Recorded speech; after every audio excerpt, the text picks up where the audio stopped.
Baik, assalamualaikum warahmatullahi wabarakatuh. Jumpa lagi dengan Dunia Hobi, channel pertanian ya, untuk sharing-sharing, untuk sama-sama belajar, untuk bertukar pengalaman tentang pertanian. Baik sahabat Dunia Hobi semuanya, subscriber semuanya, tentunya saat ini saya untuk tahap kedua ini mulai pengolahan tanah ya. Yang kemarin itu melon, dan untuk berikutnya ini melon siklus kedua. Baik, kembali akan saya videokan dari awal sampai panen. Mudah-mudahan bisa menjadi satu masukan ataupun satu suatu ilmu ataupun suatu pengalaman yang mungkin nantinya akan menjadi suatu pertimbangan ataupun suatu perbandingan. Di situ di video-video saya mungkin ada kurang, mungkin juga ada lebihnya. Nah, di situ rekan-rekan semuanya bisa menambahin dan bisa menguranginya. Kembali saya beritahukan bahwasanya setiap petani melon dan apapun itu yang ditanam, itu cara pemupukan, penyepraian itu pasti berbeda-beda. Berulang kali saya sampaikan. Faktor yang menjadi pembeda itu adalah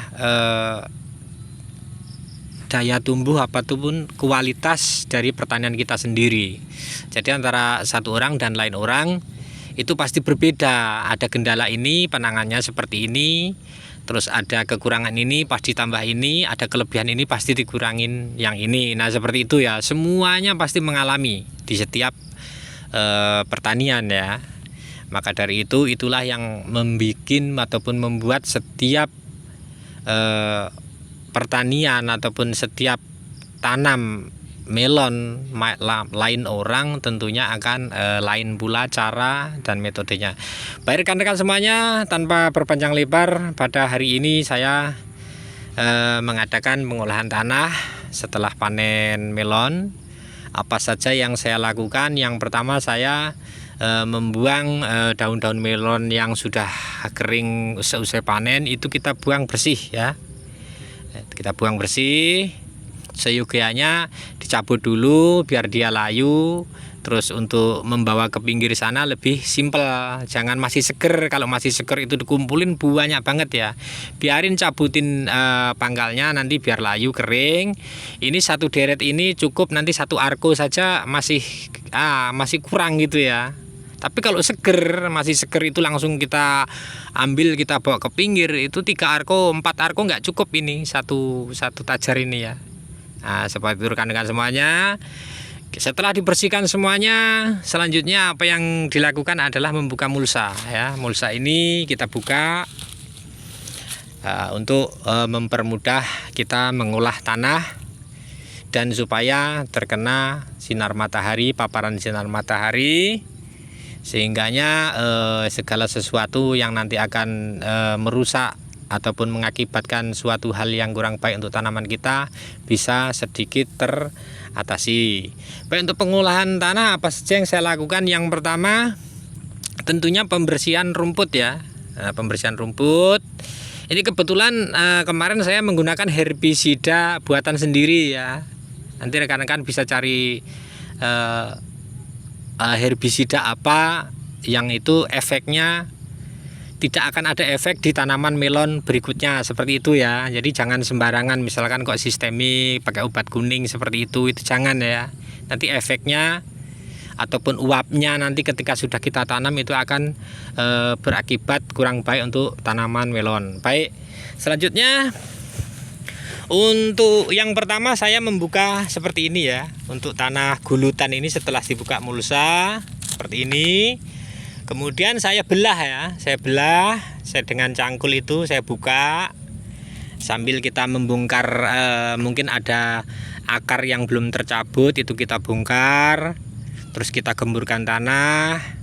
terus biar tanah itu terbalik kena paparan sinar matahari, untuk mengurangi jamur-jamur yang mungkin nanti bisa merugikan di siklus kedua. Setelah diadakan pencangkulan pembukaan lahan seperti ini, kita buka dengan cangkul, kita gemburkan. Kemudian kalau saya berikan ini ya di lubangnya tadi saya berikan arang sekam ya. Kebetulan di daerah saya, di tempat saya ini banyak pabrik pengopenan padi ya. Jadi untuk mendapatkan ini tidak begitu sulit.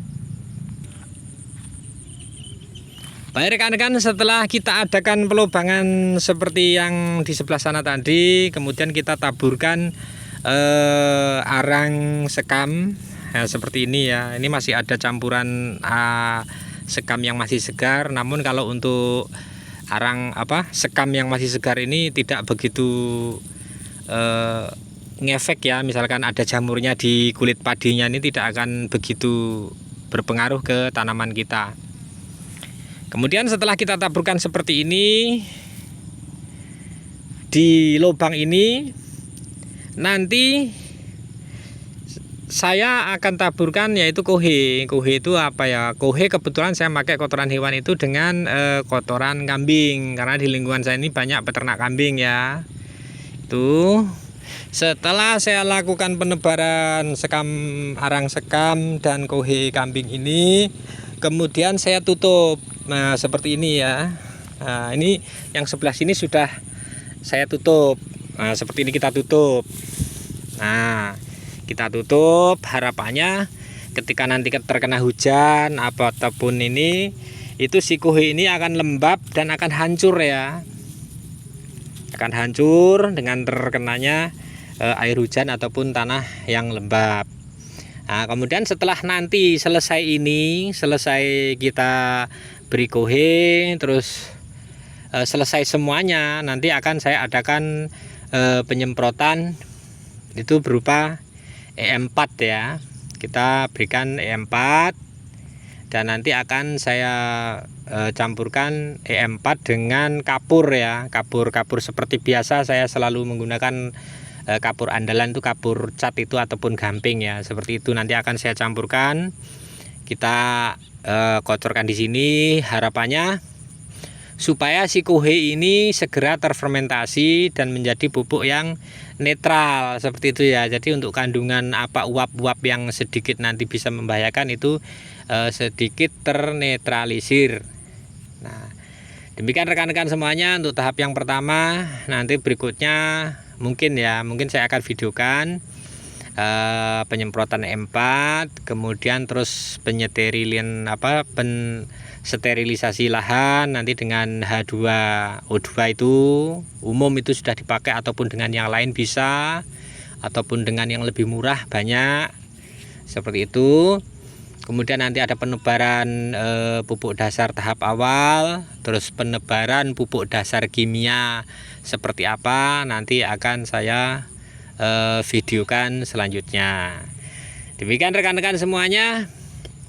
Untuk media ini arang sekam ini gunanya untuk ya seperti tadi saya sebutkan, diantaranya mengemburkan tanah. Sekali 2 kali kita berikan seperti ini sampai 4 kali, tanah kita ini akan menjadi sangat gembur. Jadi unsur haranya, humusnya itu akan tercukupi, sehingganya tanah ini tidak bantat, maksudnya berpori gitu ya, berpori. Jadi nanti oksigen juga bisa masuk ke tanah seperti itu ya. Jadi kita olah tanah itu bagaimana caranya agar tanah kita itu gembur tapi tidak padat gitu ya. Gembur tidak padat. Jadi bahasanya itu ya subur gitu ya, seperti itu ya. Nah, seperti itu. Baik rekan-rekan semuanya, terima kasih untuk tahap 1 ini. Untuk berikutnya saya akan videokan tahap demi tahap penyemaian, penanaman, terus perawatan seperti video-video berikutnya sampai nanti panen. Nah, baik rekan-rekan, untuk panen kemarin mohon maaf ya, belum tidak sempat saya videokan ya, karena kesibukan pas panen itu jadinya lupa seperti itu ya. Cuman di video pendek saya sudah saya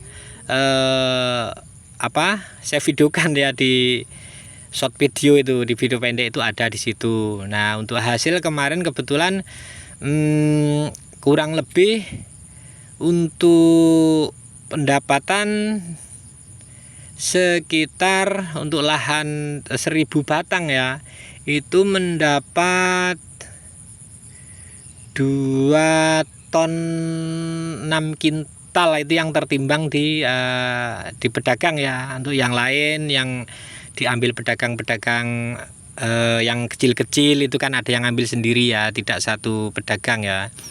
Terus belum lagi yang keluar di luar timbangan kan ya. Ya biasalah hidup di masyarakat kan ya, banyak kita untuk lingkungan seperti itu. Baik rekan-rekan, terima kasih. Selamat sore, sehat selalu semuanya, sukses selalu semuanya, semangat selalu di dunia pertanian. Saya akhiri. Wassalamualaikum warahmatullahi wabarakatuh.